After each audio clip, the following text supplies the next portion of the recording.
Hello students, कैसे हैं आप सब। स्वागत है आपका मेरे इस चैनल में।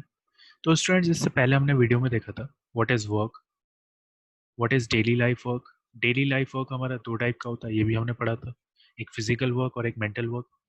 स्टूडेंट्स, फिर इसके बाद में हमने देखा था what is the meaning of work in physics, और you can say that what is scientific meaning of work. अगर फिजिक्स में वर्क कराना है तो कौन कौन सी कंडीशंस नेसेसरी, ये भी हमने पढ़ा था। What is positive work, what is negative work. तो इन सब चीज़ों के बारे में हमने ऑलरेडी डिस्कस कर लिया था पहले वाली वीडियो में।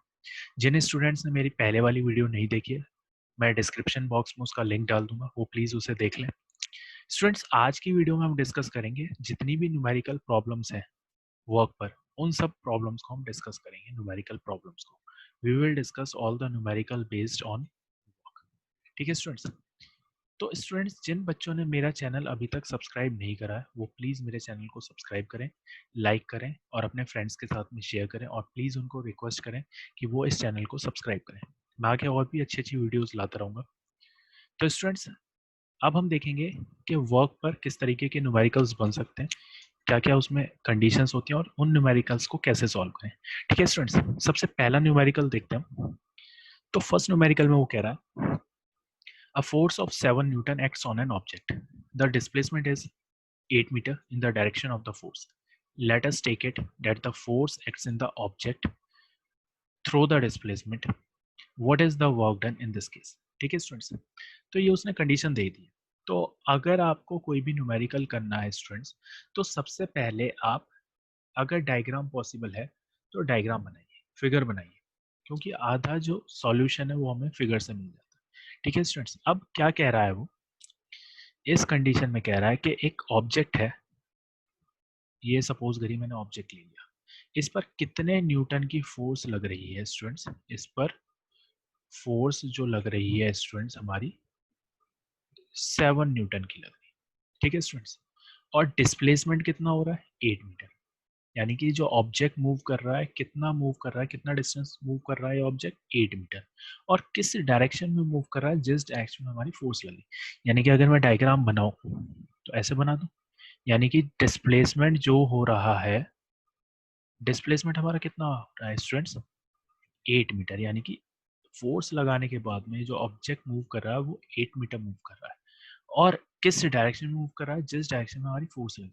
तो स्टूडेंट्स, एक कॉन्सेप्ट हमने पढ़ा था अपनी पहले वाली वीडियो में कि अगर फोर्स और डिस्प्लेसमेंट दोनों की डायरेक्शन सेम है तो हमारा वर्क डन कैसा होगा स्टूडेंट्स, हमारा वर्क डन पॉजिटिव होगा। ठीक है स्टूडेंट्स, और हमने एक चीज और पढ़ी थी, दो कंडीशंस पढ़ी थी अगर हमें फिजिक्स में वर्क कराना है।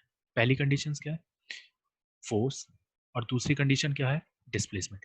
यानी कि अगर हम किसी ऑब्जेक्ट पर फोर्स लगा रहे हैं तो उस ऑब्जेक्ट का मूव होना बहुत जरूरी है। ये दो कंडीशंस थी। तो फर्स्ट कंडीशन हमारी क्या है, फोर्स हमारी लग रही है 7 न्यूटन की, और दूसरी कंडीशन भी सेटिस्फाई हो रही है कि हमारा ऑब्जेक्ट फोर्स लगने के बाद में 8 मीटर डिस्प्लेस हो रहा है, यानी कि 8 मीटर मूव कर रहा है।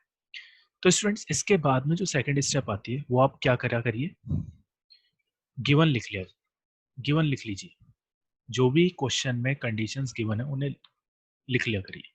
इससे क्या होता है, इससे आपका न्यूमेरिकल और भी ज़्यादा इजी हो जाता है।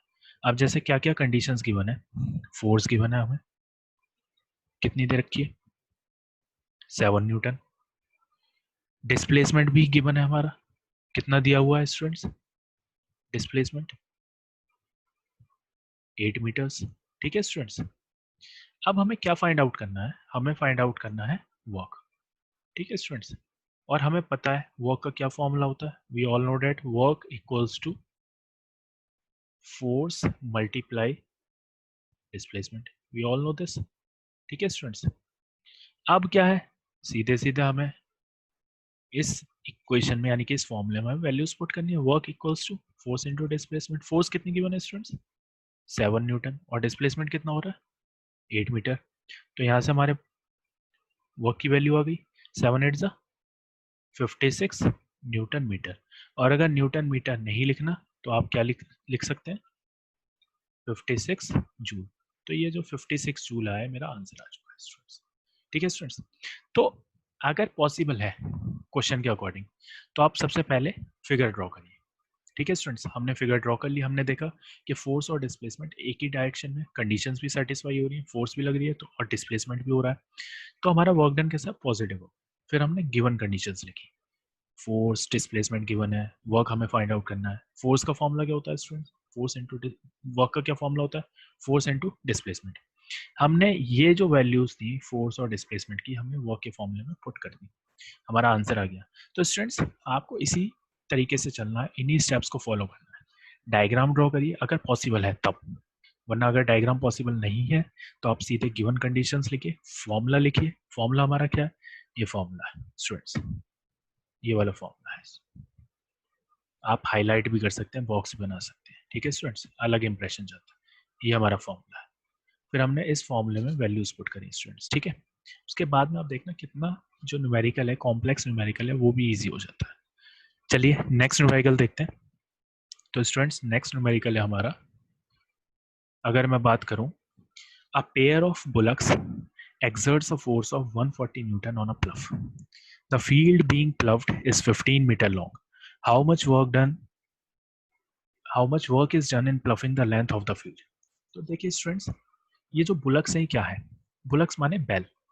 तो एक फार्मर है, वो दो बैलों के साथ में अपने खेतों की जुताई कर रहा है, अपने खेतों को प्लफिंग कर रहा है, प्लफिंग दे रहा है, प्लफ कर रहा है, ठीक है स्टूडेंट्स। यानी कि एक फार्मर है, उसके पास में दो बुलक्स हैं, दो बैलों के साथ में प्लफिंग कर रहा है, खेतों की जुताई कर रहा है। और ये जो दो बैल हैं कितने न्यूटन की फोर्स लगा रहे हैं, 140 न्यूटन की फोर्स लगा रहे हैं।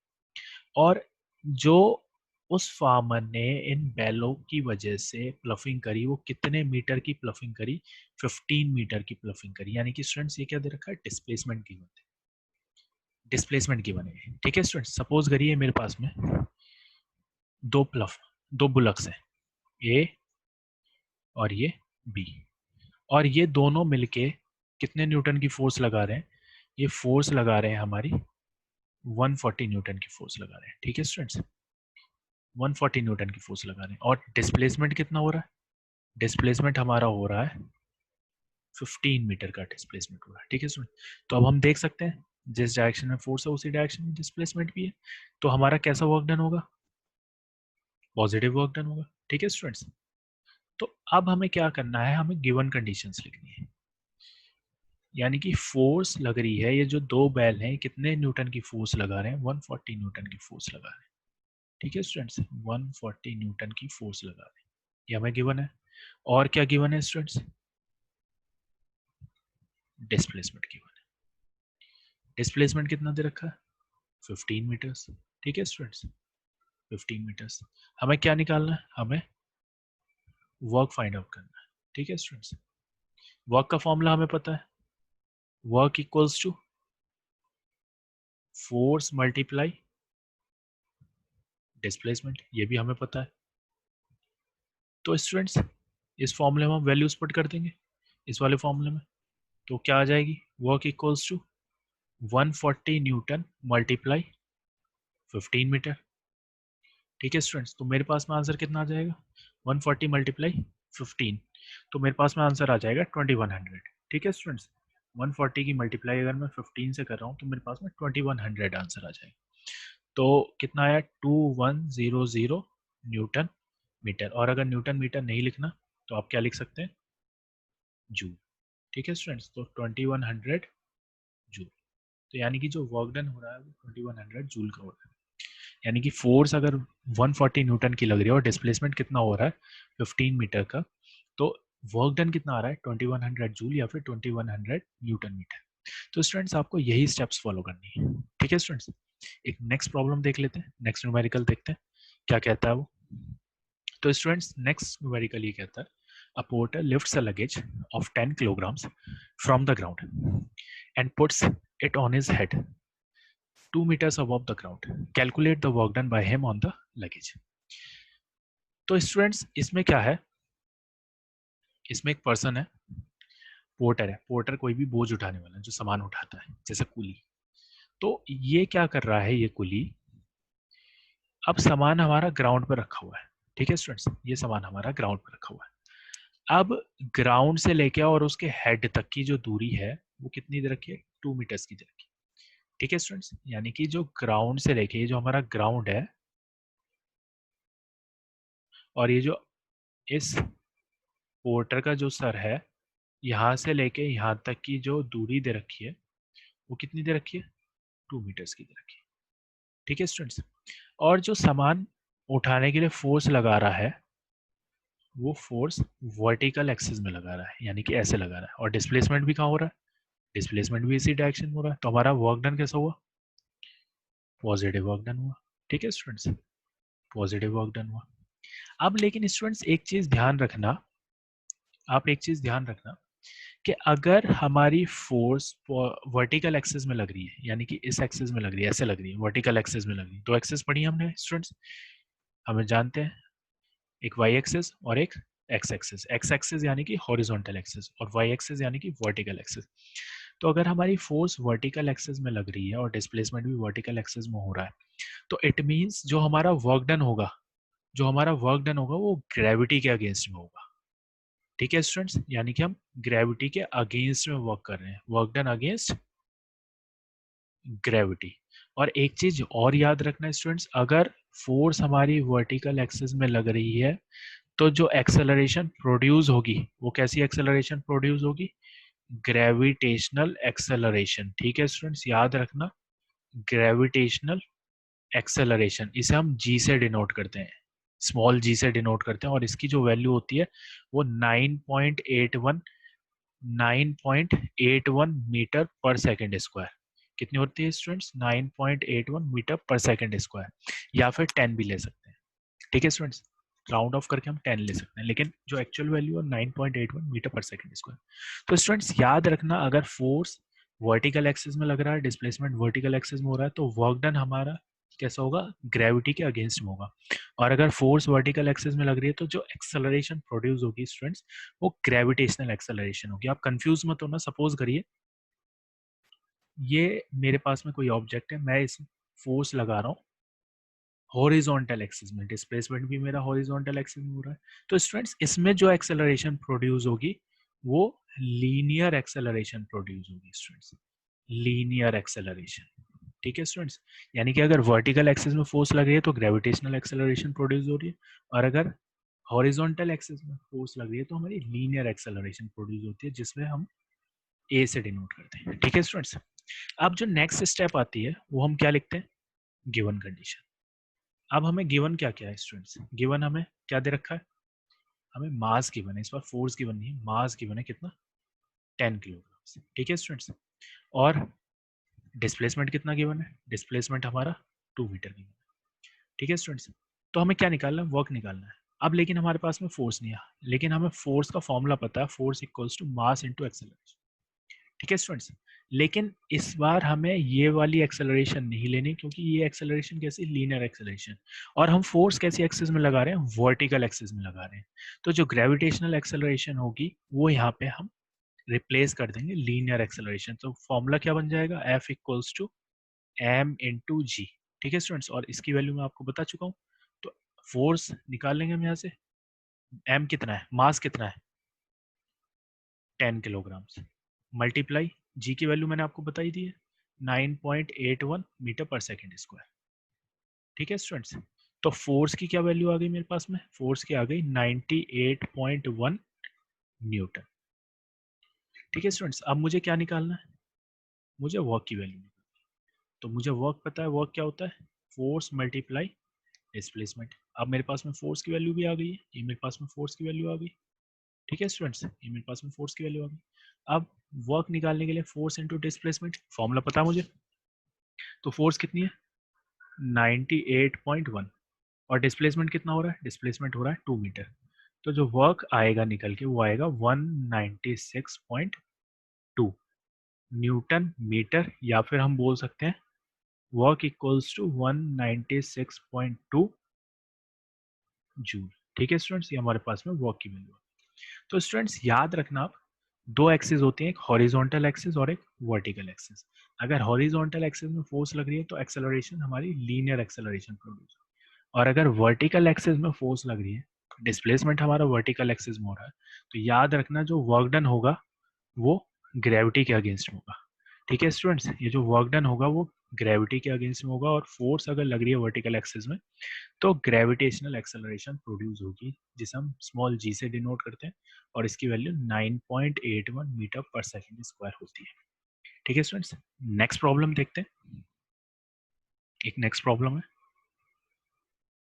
तो स्टूडेंट्स इस प्रॉब्लम में कह रहा है a person is holding a 20 kg trunk on his head and is standing at a roadways bus terminal, how much work is done by the person. तो स्टूडेंट्स इसमें ये कह रहा है एक पर्सन है, उसने 20 किलो का वेट अपने सर पे रख रखा है, ठीक है स्टूडेंट्स, और वो बस स्टैंड पर खड़ा है। तो स्टूडेंट्स इसमें हमें वर्क निकालना है। तो स्टूडेंट्स सबसे पहले अगर मैं बात करूं गिवन कंडीशन की, तो ये गिवन कंडीशन है, ठीक है स्टूडेंट्स। अब गिवन कंडीशन में हमें क्या दे रखा, मास दे रखा है स्टूडेंट्स, कितना दे रखा है, 20 किलोग्राम, ठीक है स्टूडेंट्स। और क्या दे रखा है, और कुछ नहीं दे रखा, डिस्प्लेसमेंट हमारा जीरो है। क्यों डिस्प्लेसमेंट जीरो है, क्योंकि ये जो पर्सन है ये अपने सर पे 20 kg का मास लेकर खड़ा हुआ है। खड़ा होने का मतलब है कोई मूवमेंट नहीं हो रही है, यानी कि डिस्प्लेसमेंट कितना होगा, 0 मीटर्स का। फोर्स सपोज करो, फोर्स लग रही है, हम फोर्स निकाल लें, सपोज करो हमने फोर्स लगाई ऐसे, फोर्स लग रही है, ठीक है स्टूडेंट्स। फोर्स भी क्या है, ऑलरेडी वो खड़ा हुआ है, लेके खड़ा हुआ है, ठीक है स्टूडेंट्स। तो इस केस में जो वर्क डन होगा, जब कोई डिस्प्लेसमेंट नहीं हो रही है, तो वर्क डन कितना होगा इस केस में, जीरो वर्क डन होगा, ठीक है स्टूडेंट, जीरो। कितना होगा, वर्क डन की वैल्यू क्या आएगी, जीरो, क्योंकि कोई भी डिस्प्लेसमेंट नहीं हो रहा है स्टूडेंट्स। और जब कोई डिस्प्लेसमेंट नहीं होता है तो उस केस में अगर चाहे फोर्स है और डिस्प्लेसमेंट नहीं हो रहा है, एक कंडीशन मिस हो रही है, तो उस केस में हमारा वर्क डन कितना आता है, जीरो आता है, ठीक है स्टूडेंट्स। तो स्टूडेंट्स अगर आपको न्यूमेरिकल्स करने होते हैं, मैं ये नहीं कह रहा वर्क के न्यूमेरिकल्स, किसी भी टॉपिक के अगर आपको न्यूमेरिकल्स करने हैं, तो सबसे पहले डायग्राम बनाइए इफ पॉसिबल।